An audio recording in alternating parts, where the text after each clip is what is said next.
Greetings and spooky salutations, folks, and welcome as always to another helping of Mr. H's Hot Pot.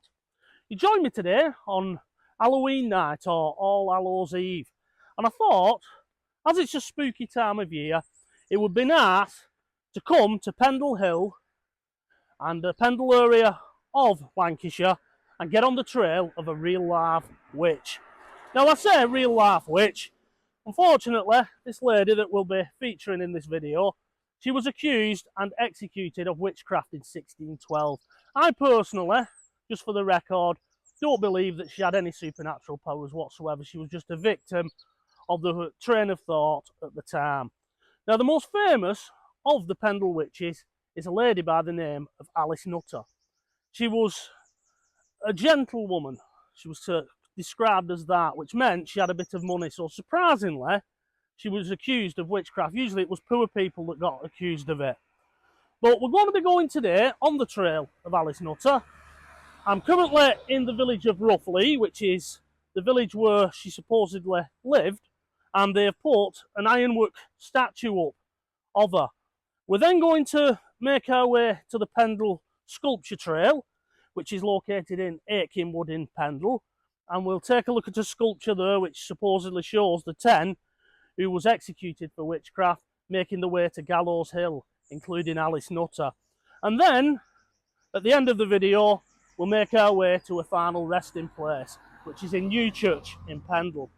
But at this point, we're now going to take a look at Alice Nutter's statue here in her home village of Roughlee. So here we are at the rather imposing sculpture of Alice Nutter. There's a little bit of a light there that would light up at night, saying her name. And the detail on this sculpture is fantastic. As you can see, she's dressed in period garb of the time.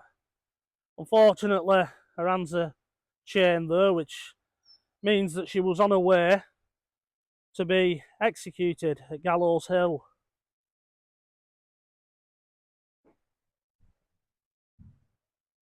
And as I say, the detail on this is fantastic.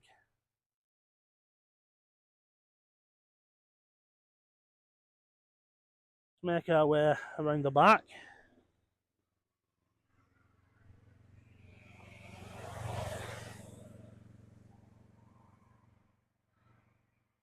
And it's fantastic, this.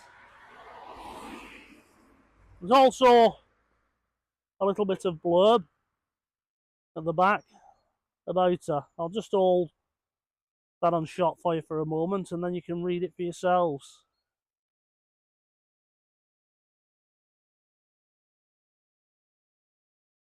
Yeah, this is the first Alice Nutter location we're going to be visiting in this little video.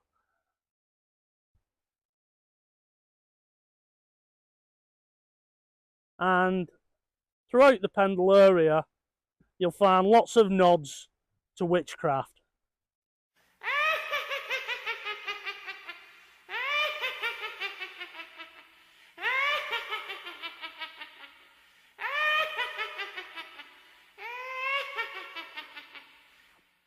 Anyway, we'll now make our way up to the Pendle sculpture trail over in Wood, and we'll take a look at another sculpture that's dedicated to Alice Nutter and a co-accused.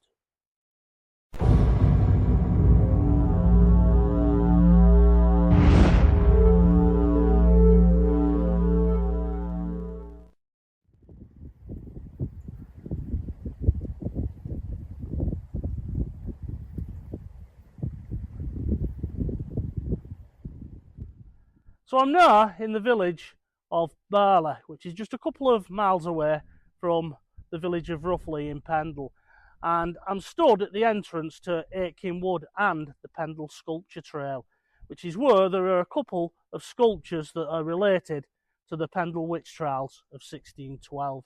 Now in front of me, I'll whip the camera around in a moment, you'll be able to see Pendle Hill. You get a beautiful view of Pendle Hill from this very spot. So I'll whip the camera now and we'll take a look at it. And there we have it, that is Pendle Hill. A beautiful view on a nice sunny October day. Now, contrary to belief, many people believe that the Pendle witches were taken up there and burned at the stake. We didn't do that in this country, we're more civilised than that. That was a French thing, it's typical of the Gauls. But what we did, because we were civilised, we would take convicted witches and we would hang them. Anyway, I'll whip the camera round now and we'll make our way into Akinwood and we'll try and locate these sculptures. So I'm now going to make my way through this gate here and up to the first sculpture, which is that of the Witchfinder General who gathered all the evidence to convict the Pendle witches. It was a fellow by the name of Roger Nowell.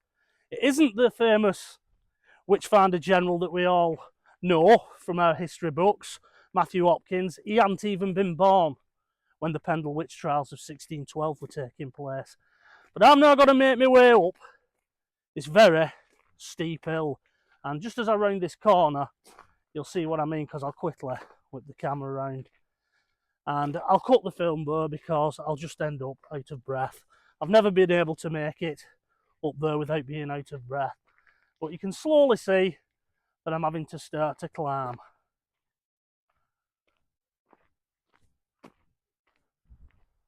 So with that short steep hill safely behind me, I'm happy to say, I've now caught my breath and I'm stood in front of the first of the witch related sculptures on the Pendle Witch Sculpture Trail that I'd like to show you.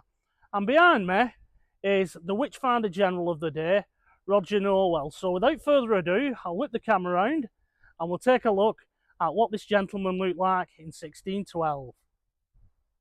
So this sculpture, which is one of the first on the Pendle Sculpture Trail, is by the artist Martin Benderchuck and features Roger Nowell, who at the time resided at Reed Hall, which was on the edge of Pendle Forest, and he was the Justice of the Peace for Pendle at the time.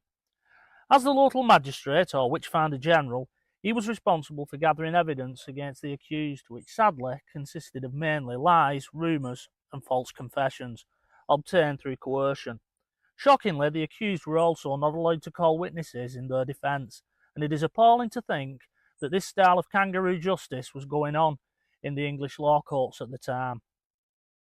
And the sculptor has even, I don't know if you can make that out there, on that piece of paper that Roger Nowell is holding, it has the name Alice Nutter. Now what I find a little bit ironic, I don't think it's been done deliberate as such, but you'll notice a number of coins that have all been hammered into this sculpture. And I'm in two minds. Number one, it sort of defaces it, but I think it's rather ironic that these gentlemen, the Witchfinder Generals, they will get paid an amount of money per witch convicted by the Crown. And it seems funny that where his heart should be, somebody has hammered a number of coins, his 30 pieces of silver. But this is definitely not a face you wanted to see knocking on your door, whether you was a man or a woman. There was quite a number of women that got convicted of witchcraft, but also a number of gentlemen did as well. Now, the Pendle Sculpture Trail was opened in 2012, I believe, to mark the 400th anniversary of the Pendle Witch Trials, and it is well worth visiting as there are many sculptures here relating to the Pendle Witch Trials. But we'll now make our way to the end of the sculpture trail and take a look at the second sculpture that we'll be taking a look at today. So what, Potters, I'm now at the second sculpture on the Pendle Sculpture Trail, which is witch related, that I wanted to show you, and it's just there over my shoulder. I'll whip the camera around and we'll take a closer look at it. And this sculpture by the artist Peter W. Naylor depicts the procession of 9 convicted Pendle witches, including Alice Nutter, as they slowly made their way through the streets of Lancaster up to Gallows Hill to be executed. Now, I made a bit of a mistake at the beginning of the video and said 10 were executed at Gallows Hill, but it was actually 9. 12 people in all from Pendle were accused, 1 died in prison awaiting trial, another was tried at York, and the 9 here at Lancaster, along with the 1 who was found not guilty. Well, this is the last sculpture on the trail, and it sits overlooking Pendle Hill, which is just hidden behind those trees there. Anyway, we are going to leave the Pendle sculpture trail now and make our way over to the village of Newchurch in Pendle and the churchyard of St Mary's Church, which is the final resting place of Alice Nutter.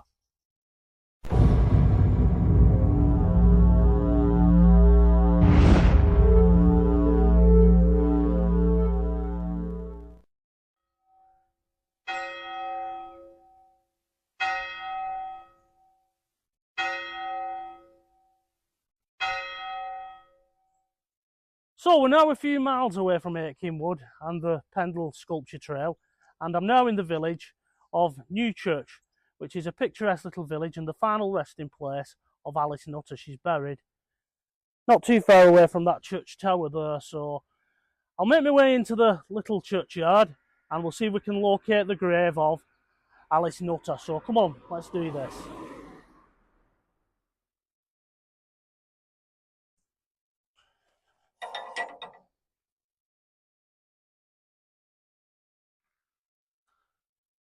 Now, from memory, because I have been here before, it's just near the church tower. It's not too far away. I'll just make my way down this little steep brew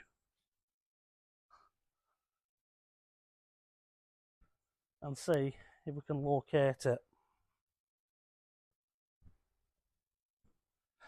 It is an actual lovely day today on Halloween night. Usually it's a little bit grim, but today is absolutely lovely.